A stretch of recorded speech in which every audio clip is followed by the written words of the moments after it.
সেই তুমি সেই আমি নেই তো আগের মতো এই গান দিয়ে আমার যাত্রা শুরু।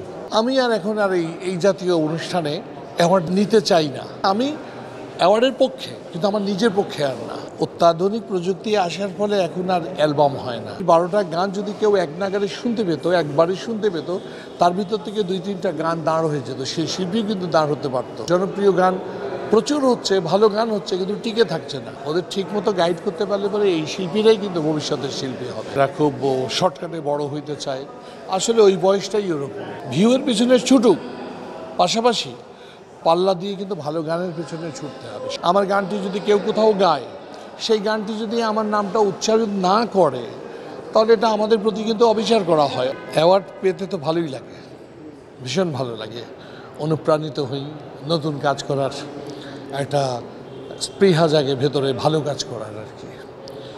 তবে আমার এখন মনে হয় যে জীবনভর আমরা এই অ্যাওয়ার্ড নিয়ে আসছি কাজের জন্য। আমি আর এখন আর এই জাতীয় অনুষ্ঠানে অ্যাওয়ার্ড দিতে চাই না, নিতে চাই না। কেন চাই না? সেটা হচ্ছে যে আমরা তো নিয়েছি, এখন আমাদের সন্তানেরা, যারা নতুন প্রজন্ম, যারা নতুন নতুন গান শিখছে, তাদেরকে আমাদের অনুপ্রাণিত করার ভীষণ দরকার, ভীষণ দরকার। তাদেরকে যদি একটা অ্যাওয়ার্ড আমরা দিতে পারি, তাহলে সে আবার নতুন করে নতুন কাজ করতে পারবে, নতুন উদ্দীপনা পাবে, উৎসাহ পাবে, অনুপ্রেরণা পাবে। তো সেই কারণে আমি অ্যাওয়ার্ডের পক্ষে, কিন্তু আমার নিজের পক্ষে আর না। আমি নতুন প্রজন্মের জন্য, ছেলেমেয়েরা যাতে আমরা অনুপ্রাণিত করতে পারি, সেই কারণে আমি চাই যে ওরা পাক। এটা আমার খুব অন্তরের চাওয়া এখনকার। তখন একটা উদ্দীপনা কাজ করত। আবার বলি যে সেটা হচ্ছে যে সৃষ্টি সুখের উল্লাসের মতো আমরা সৃষ্টি করতাম। এখন কিন্তু ওই অত্যাধুনিক প্রযুক্তি আসার ফলে এখন আর অ্যালবাম হয় না, এখন একটি একটি করে গান হয়। তো একটি করে গান হলে পর ওই একটা গানকে নিয়ে আমাদের ধ্যান দিতে হয় আর কি। এটারও একটা ভালো ফল আছে। তবে 12টা গান যখন আমরা করতাম, তখন একজন শিল্পীর 12টা গান যদি কেউ এক নাগারে শুনতে পেত, একবারই শুনতে পেত, তার ভিতর থেকে 2-3টা গান দাঁড় হয়ে যেত। সেই শিল্পী কিন্তু দাঁড় হতে পারত যে এই গানটা ওই শিল্পীর। এখন ওই একটা গান কানের ফাঁক দিয়ে বেরিয়ে চলে যায়। ভালো গান হলে পরেও সরে যাচ্ছে, কিন্তু অ্যালবাম থাকলে পরে মানুষ ঘুরে ফিরে ওই গানই শুনতো, ওর ভিতর থেকে ভালো লাগার গানটা বের হয়ে আসতো। এই জিনিসগুলো এখন খুব মিস করি। এখন খুব জনপ্রিয় গান প্রচুর হচ্ছে, ভালো গান হচ্ছে, কিন্তু টিকে থাকছে না।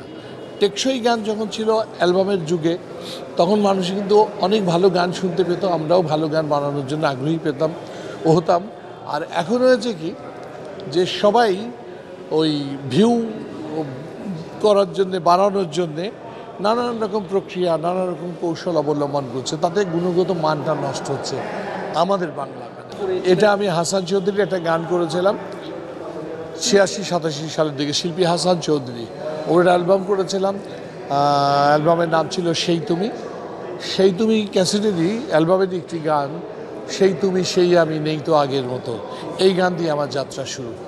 আর সে অনুভূতি বলে বোঝাবার না ভাই, সে আনন্দ বলে বোঝাবার না। খুব মানে আমি সারা রাত জেগে সেই গানটা শুনেছিলাম, আমার সেই প্রথম গান। এটাকে জুনিয়র যারা আসছে, এদের তো অল্প বয়স, অল্প মানে বুদ্ধি, ওদের তো বিচক্ষণতা নাই। আস্তে আস্তে ধীরে ধীরে ওরা শিখবে, জানবে। অল্প বয়সে আমাদেরও একটা উত্তেজনা কাজ করে। ওদেরকে একটু গাইড করতে হবে, ওদের ঠিক মতো গাইড করতে পারলে পরে এই শিল্পীরাই কিন্তু ভবিষ্যতের শিল্পী হবে। সুতরাং অল্প বয়সের ছেলেমেয়েরা যদি একটু ভুল ত্রুটিও করে, সেটাকে আমরা দোষ হিসেবে দেখতে চাই না।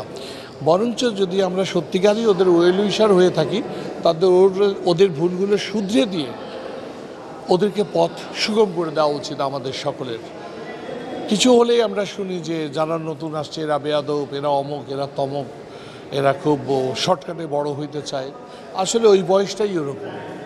ওদের একটু বয়স হলেই, একটু বিচক্ষণতা এলেই ওরা আস্তে ধীরে ওরা আপন মহিমায়, আপন পথে ফিরে আসবে। এই সময় যারা কাজ করছে তাদেরকে বলতে চাই যে ভালো গান বানানোর পেছনে তৎপর হওয়ার জন্যে।